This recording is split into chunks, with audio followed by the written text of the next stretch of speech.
Boa noite, pessoal. Vamos iniciar então nosso evangelho de hoje, elevando o nosso pensamento a Deus, a Jesus, rogando a sua bênção, a sua luz, a sua misericórdia, a sua lucidez. E dessa forma nós vamos buscar apreender as lições do evangelho e, de uma certa forma, dentro do possível, fazer a vontade de Deus acima da nossa. Que assim seja. Então, o item de hoje do Evangelho, tá? Estamos ainda no capítulo 12, Amai vossos inimigos.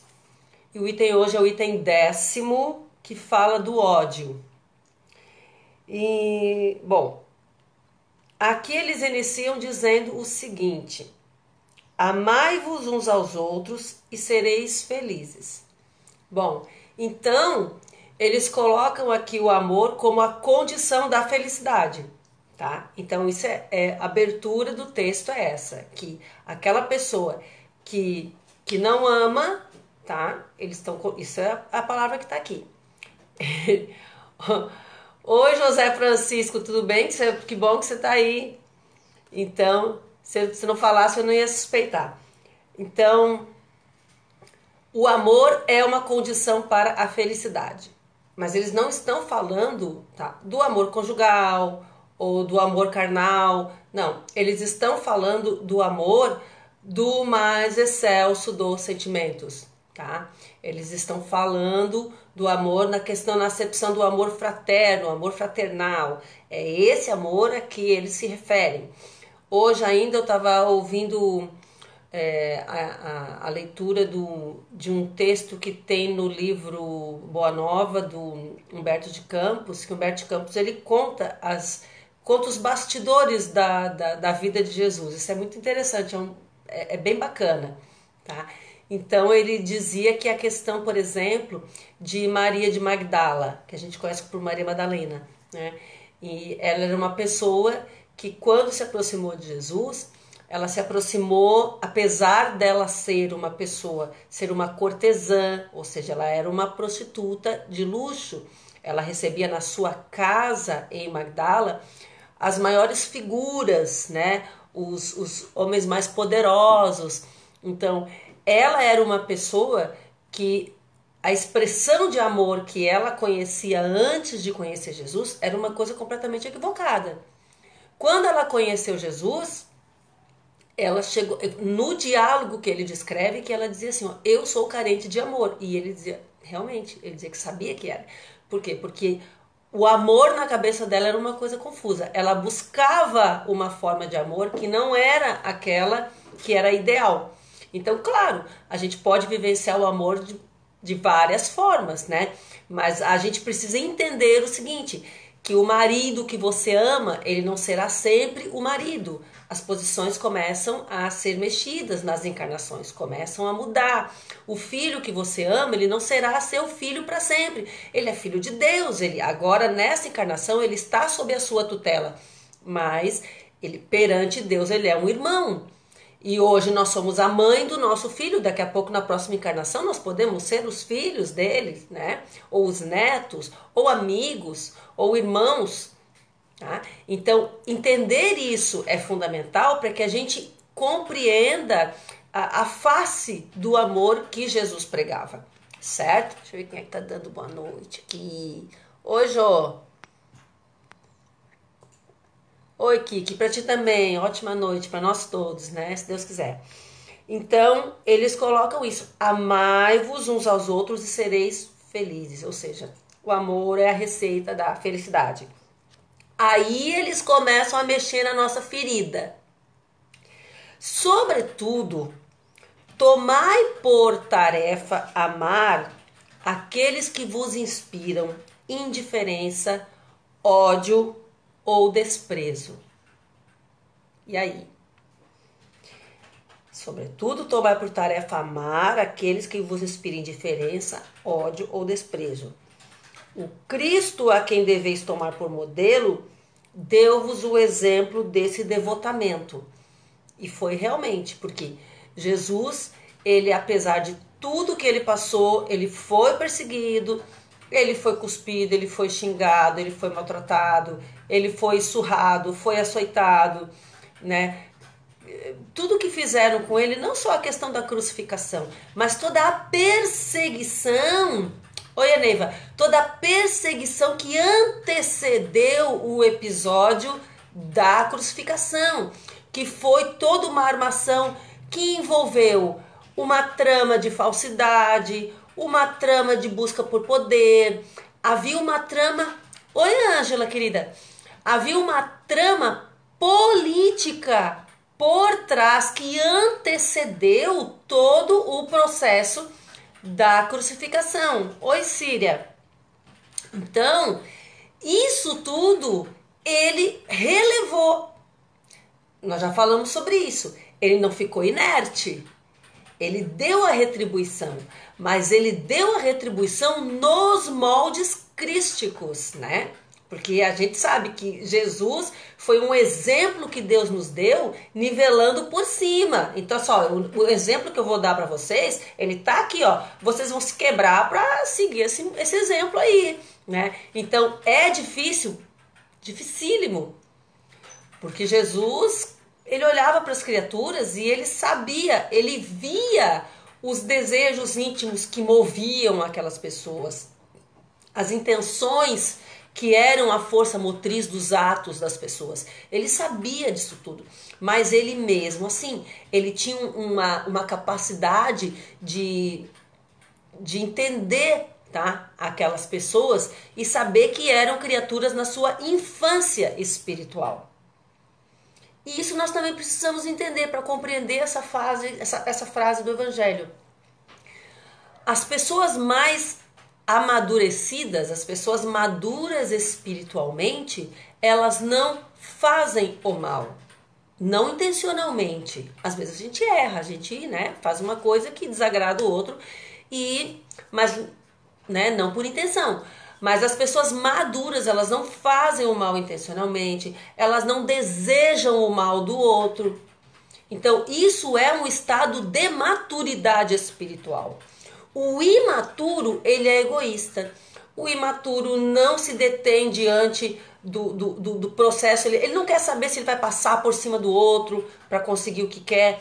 Isso é uma imaturidade espiritual. Jesus via isso nas pessoas. O que eles pedem aqui é que a gente comece a alimentar em nós isso que nos chama, essas virtudes que nos chamam para seguir esse exemplo de Jesus. Que é olhar para aquela pessoa que te inspira ódio, tá? Pelas coisas que ela faz.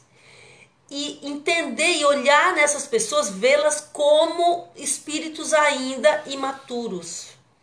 Então isso, tá? É tipo assim, ó, como era a parábola do filho pródigo, né? A maioria de nós acha que a parábola do filho pródigo é sobre o filho, que pródigo significa esbanjador. Então a maioria de nós acha, de nós espíritas, tá? Acha que a parábola é sobre o filho mais novo que sai e esbanja tudo. E depois volta, né? Igual um cachorrinho, né? Com o rabo entre as pernas, pedindo perdão, né? A parábola, ela é muito mais sobre o filho mais velho. Porque o filho mais velho, ele, quando o irmão volta e o pai se alegra e faz festa e quer aquilo tudo, né, e tal, e ele se morde de inveja. Ele não gosta, ele fica indignado com aquilo. Eu disse, como assim? Esse cara pegou, saiu aí, pai, levou uma vida dissoluta, gastou teu dinheiro, voltou desse jeito aí, né, de cara no chão, e tu tá aí festejando. Então veja que o irmão não se alegrou, né, com o fato do irmão mais novo ter se arrependido. E na parábola essa descrição, ela é muito importante, porque ela diz assim, ó, o irmão que errou, ele é mais novo. O que significa isso? Imaturo. Um espírito que ainda não vivenciou as experiências de forma que tenha crescido, né, intelectualmente, que tenha capacidade de discernir. Não, ele olhou, que viu o dinheiro, queria o dinheiro e sair gastar, o que é uma pessoa deslumbrada com a matéria. Uma pessoa que só pensou naquilo aqui. Quantas pessoas estão por aí pelo mundo desse jeito? Deslumbrados com o que a matéria pode dar, esquecendo que o dinheiro muda de mãos com muita facilidade e às vezes com muita rapidez, né? Esquecendo que matéria é assim, ó, hoje você tem, amanhã você não tem mais. Que você, quando desencarnar, você não vai levar isso.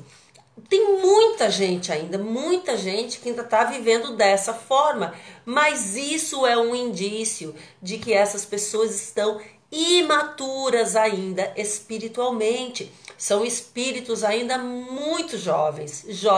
Não quer dizer que por ser jovem que tem que errar, não é que tem que errar, mas é que o espírito jovem, ele é assim, ele aprende nesse processo de erro e acerto. Agora, aquele que era o mais velho e que dizia assim, poxa, eu tô aqui te servindo, pai, nunca fui embora, né? Não é normalmente o que pensa aquela pessoa que está dentro da casa espírita, que está ali fazendo o seu servicinho e que por isso se acha superior ao outro que errou.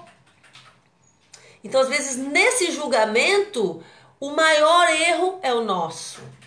Então, nós precisamos entender isso, tá? Então, esse exemplo ali é fantástico. E veja bem, veja que o pai, ele não deixou o filho mais novo, digamos assim, sem uma reprimenda, sem uma forma dele, sabe, sem um comando para ele reconstruir. Ele chamou e disse assim, deem a ele uma roupa nova. O que é a roupa nova? Qual é a roupa do espírito? É o corpo. Então, deem a ele uma roupa nova manda para uma nova encarnação. Ok? Porque a princípio, a festa no céu é a festa do arrependimento daquele, né, que realmente é o primeiro processo. Mas nós sabemos que o arrependimento é o primeiro passo. Ele tem que ser seguido da reparação. Então, onde é que vai reparar? Vai reparar numa nova encarnação. Então, deem a ele uma nova roupa. A nova roupa é um novo corpo, ou seja, vai para uma nova encarnação. Coloquem uma aliança no seu dedo. Aqui não tem nada aqui. Coloque uma aliança no seu dedo. O que é aliança? Ou um anel, tem traduções que dizem assim, né? Um anel. Oi, Cris. Então, o que essa aliança, né, simboliza? O que a aliança representa para nós? Ela representa compromisso. Então, essa aliança, ela significa que vai ser criado um compromisso, ou seja, essa pessoa vai ser chamada, ela vai ser orientada, ela vai se comprometer a desfazer todo o mal que fez, a valorizar as coisas que não valorizavam, a reconstruir os seus valores, tá? Então veja que não foi assim. O pai não pegou esse que errou e passou a mão por cima e tudo bem. Não é isso. A gente sabe que não é assim, né? Aceita Jesus que tá tudo certo. Ah, quem dera, né? Não é assim. Então, nós temos sim que desconstruir o mal na construção do bem. E algumas pessoas, né, perguntam assim, mas tem tanta gente que me deixa com raiva, que me deixa com ódio, essas pessoas que são os criminosos, que, né, os corruptos, né, esse pessoal aí que, né, a gente fala assim, a nossa cabeça já fica povoada de pessoas, né? E aí algumas pessoas perguntam assim, por que é que Deus permite? Por que é que Deus permite que essas pessoas façam isso? Vejam bem. Deus, ele nunca vai fechar para nós todos, tá? Nós, a humanidade, ele nunca vai fechar para nós a porta do arrependimento. Essa porta vive escancarada. A própria parábola do filho pródigo diz isso, tá? Que ele se arrependeu, voltou e ele foi recebido com alegria. Então essa porta nunca fica fechada. Supondo que nós estejamos falando do criminoso mais vil, mais cruel, aquele que não liga para ninguém, aquele que só pensa nele, o egoísta, não importa, pode pintar aí a imagem que você quiser. Essa pessoa, para Deus, Deus olha dentro dele, tá? E sabe o que tem ali dentro. e sabe o potencial divino que existe ali. Então, mesmo que presentemente ele esteja inspirando ódio nos outros por ser uma criatura odiosa, como se fala, tá? Porque as suas atitudes sejam odiosas, mas Deus sabe que aquela semente que existe ali, ela vai germinar, ela vai crescer, ela vai florescer e ela vai dar frutos. Não importa o tempo que levar. Mas quando nós estamos na nossa encarnação, Deus nos concede a todos, até o último segundo, até o último respiro dessa vida, Ele nos dá a oportunidade do arrependimento. Ele não tira isso de ninguém. Então ninguém vai ser encaminhado para o desencarne precocemente, entendeu? Eles não vão promover um desencarne em massa de corruptos, não. Cada um vai ter o seu momento, cada um vai cumprir o seu período. Todos eles terão direito, têm direito assegurado por Deus. Nós temos que entender isso. Assegurado por Deus de se arrepender. Tanto que naquele trecho do evangelho que a gente já leu um tempo atrás, que ele diz assim, ó, um homem mau corre risco de vida. E você está se perguntando se você deve arriscar sua vida ou não para salvar a vida dele, sabendo que se ele se salvar, ele pode continuar cometendo crimes, né? E o que eles dizem? Salva. Salva por quê? Você vai salvar. Se você perecer, a morte não existe.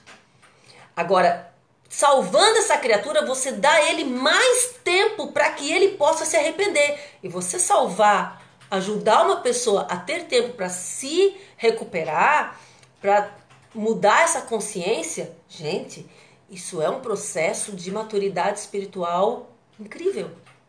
Tá? E é isso que separa, né? Como diz, separa os meninos dos homens, né? De uma forma geral. É essa compreensão. Todos têm direito de se arrepender. Por isso que os criminosos vão ser mantidos. Tá? Deus não vai fazer nada para acelerar o seu desaparecimento do planeta. Entendeu? Não. Agora imagina assim, ó, você tem um filho e esse filho dá muito problema. Tá? O que você faz? Você mata? Não, né? Não mata, né? O que você faz? Você orienta, você puxa a orelha, né? Se precisar dar uns tabefe, chama, bota de castigo, tira isso, tira aquilo, para. Né? Por mais endurecido que ele seja, mas você não mata. A não ser que, claro, tem pessoa que mata. Tem pessoa que mata, mas isso é uma pessoa doente, gente, não é uma pessoa normal. O normal do ser humano não é isso, tá? Uma criatura mentalmente sadia, tá? Espiritualmente saudável, não faz isso. Então, se nós, na nossa imperfeição, entendemos isso, imagina o que nós vamos esperar de Deus, que é a perfeição. Tá? Isso está no Evangelho. Então, eles estão dizendo aqui, ó, que nós temos que tomar por tarefa amar aqueles que nos inspiram indiferença, ódio ou desprezo, né? Ou seja, te ajusta com essa pessoa enquanto está a caminho com ele. Tá? O missionário de amor, o Cristo, ele amou ao ponto de dar seu sangue e sua vida. Né? Então, ele já sabia, tudo bem que ele já sabia, né? Que ia dar nisso, né? Ele olhou o pessoal e disse, esse pessoal aí, né? Mas tudo bem, ele já sabia, mas veio, não se acovardou, né? Imagina, a fibra crística, né? A coragem crística, a excelsitude do Espírito se revelou exatamente nisso.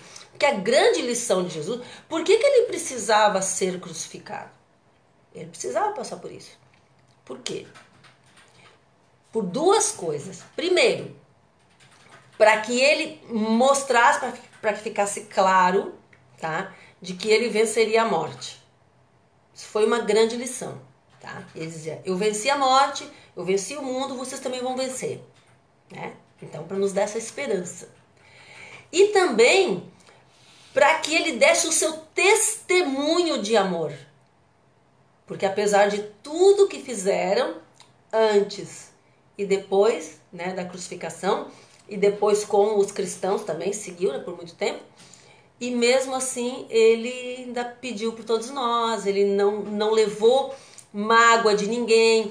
E o plano espiritual, diz ali os amigos espirituais, né, que naqueles momentos ali, diz que eles estavam assim em volta dele, né, os amigos crísticos, né, dele ali, os cristos estavam ali, o tempo todo acompanhando de perto todo aquele processo, tá? Porque eles sabiam que se ele manifestasse qualquer resíduo, tá, de raiva, de mágoa, qualquer um desses sentimentos de baixa vibração, ele poderia estar descredenciado para depois reassumir o seu cargo nessa hierarquia crística que ele ocupa. Entendeu? Então, toda aquela, né, aquele cuidado, mas ele firme, deu seu testemunho. E em momento algum se ficou com raiva de ninguém, em momento algum, né, cumpriu com brilhantismo, com galhardia, com toda a magnitude daquele espírito até, né, os momentos derradeiros. Né? Então, o sacrifício que vos obriga a amar aqueles que vos ultrajam e vos perseguem é penoso. Eles estão dizendo aqui que sabe que é penoso você amar alguém que te odeia, amar alguém que te despreza, tá? Mas é exatamente o que vos torna superiores a ele. Então, claro que esse tornar superior não quer dizer que você tem que se sentir superior a alguém, mas significa que a gente não pode, se a gente vai se igualar a alguém, a gente tem que se igualar nas virtudes, não nos igualar no que nos rebaixa, né? Então, e quando eles falam em amar alguém que nos odeia, nós precisamos entender isso, não é ser apaixonado por alguém que nos odeia, tá? Porque isso aí é gostar de sofrer, né? É preciso ter cuidado para gostar de não sofrer, já diz a música, né? Que é preciso saber viver. Então, não quer dizer que vai ser apaixonado pelo outro, não.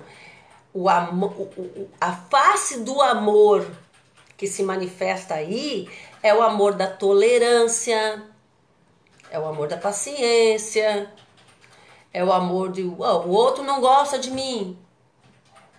Fazer o quê? Paciência, né? A gente continua a nossa trilha, a gente continua vivendo a nossa vida, a gente continua fazendo tudo que às vezes tem gente assim, a gente não agrada todo mundo. Não vamos agradar mesmo, tá? Você fala alto, a pessoa reclama, não gosta de você porque você fala muito alto. Você fala baixo, a pessoa reclama, não gosta porque você fala muito baixo. Ou não gosta porque você é bonito. Não gosta porque é feio. Não gosta porque é magro, não gosta porque é gordo. Então, que são desculpas, sabe? São manifestações de uma coisa que não tem nada a ver com o exterior. São essas coisas que estão no nosso passado. E nós precisamos entender isso também. Nós temos um passadozinho bem dálmata, cheio de manchinhas, né? Então o que acontece? Essas pessoas também não nos odeiam à toa. Eles não acordaram um belo dia assim, ó. Hoje eu resolvi que eu vou odiar a Roberta. Olha que dia bom para odiar a Roberta. Não é assim. Então, essas pessoas são criaturas que, na maioria das vezes, nem sabem por que nos odeiam, mas fluidicamente, né? Porque o cérebro não lembra, porque o cérebro é dessa vida. Então, ele não lembra das coisas que ficaram para trás. Mas a gente chega perto, a gente se aproxima das pessoas da mesma forma que fluidicamente nós reconhecemos um amigo, que é aquela pessoa que chega perto da gente e diz assim, nossa, eu me sinto tão bem perto dessa pessoa, olha só. Conversei 5 minutos, brasileiro é assim, né? Conversou 5 minutos com a pessoa, já é melhor amigo, né? Conversou 10, já tá batizando o filho, né? Conversou 15, já chamou pra morar em casa. Agora, tem pessoas que você conversa e parece assim que não desce. Nós não podemos reclamar se nós causamos esse tipo de impressão nas pessoas. Porque nós podemos, há a possibilidade de nós termos criado grandes embaraços para essas pessoas. E lá no seu inconsciente, hoje a Cris estava falando disso aí lá na palestra. Quem assistiu tá lá no Facebook do CA, que é a palestra que a Cris fez hoje. Tava excelente. Ela dizia, ó, o iceberg, né? O iceberg é o quê? 1/3 do iceberg fica acima da água e 2/3 fica abaixo, né? Ficam abaixo. Então, esse 1/3, ele representa, ele corresponde ao nosso consciente. E os 2/3 o nosso inconsciente. O que é o inconsciente? O que se chama de inconsciente é a nossa memória espiritual, que ela não se manifesta no cérebro. Não tem como. Não tem como. Ela está arquivada no nosso perispírito, lá no corpo mental. Então, como é que a gente sente essas memórias? A gente só consegue sentir essas memórias, tá? Ela não vem, ela não emerge, mas a gente consegue sentir. Como? Nas reações que nós temos ao nos aproximar das pessoas. Porque as pessoas, quando se aproximam de nós, nos causam uma sensação que pode ser agradável, neutra ou desagradável. Então, às vezes acontece de uma pessoa chegar aí, né, e como diz o Haroldo Dutra, ele assopra a brasa que já está dentro de nós, entendeu? Então, essa pessoa chega, a princípio a gente não nota, não percebe, convive um pouco, né? E daqui a pouco a pessoa faz alguma coisa que no nosso inconsciente ele nos lembra. Ele faz com que a gente sinta que já viu aquilo antes, entendeu? E aí aquilo, ele fala, eu achei excelente essa figura de linguagem, que é como se assoprasse a brasa. E aquilo vem, sabe? E aquilo vem e se acende de novo. E a gente fica, ui, que raiva, sabe? Entendeu? Então isso é um alerta. Isso é um alerta.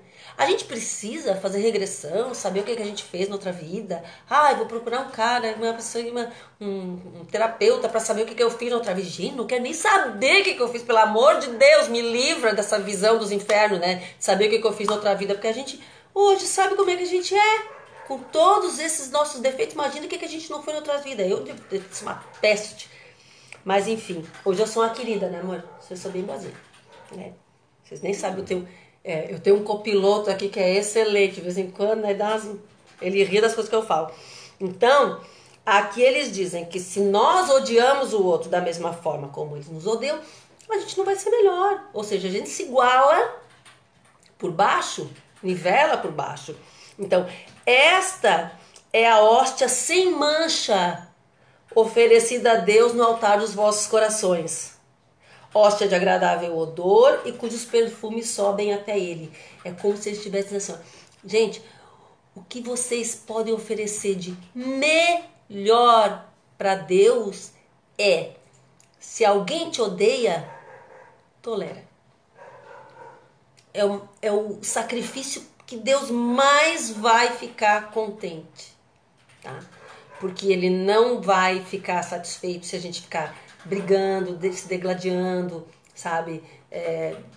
Criando inimizade, entendeu? Cultivando inimizade. Nós temos que fazer o contrário. A vida encarnada é para fazer o oposto disso, tá? É para nós criarmos amizade, para nós refazermos vínculos que nós havíamos perdido.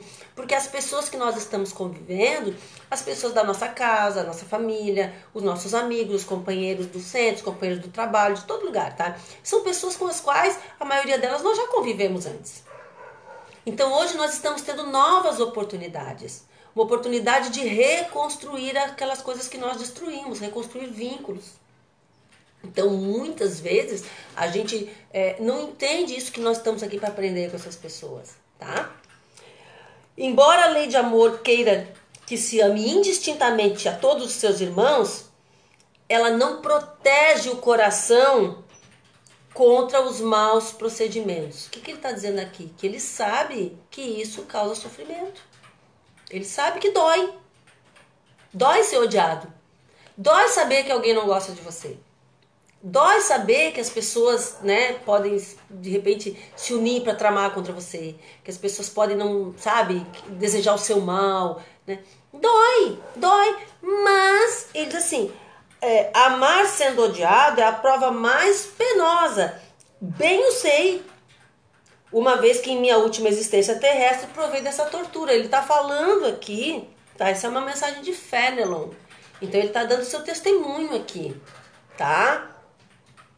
Deixa eu ver quem é que tá me dando bilhete. Oi, Josi! Quanto tempo, amada? Tudo certo? Como é que tá aquele teu marido, aquele doido? Espero que eu mandei um beijo. Então, mas Deus está aí e pune nesta vida e na outra. Que outra? A vida espiritual, né? Aqueles que faltam à lei de amor. Então ele está dizendo aqui que, oi Eliette, senti tua falta.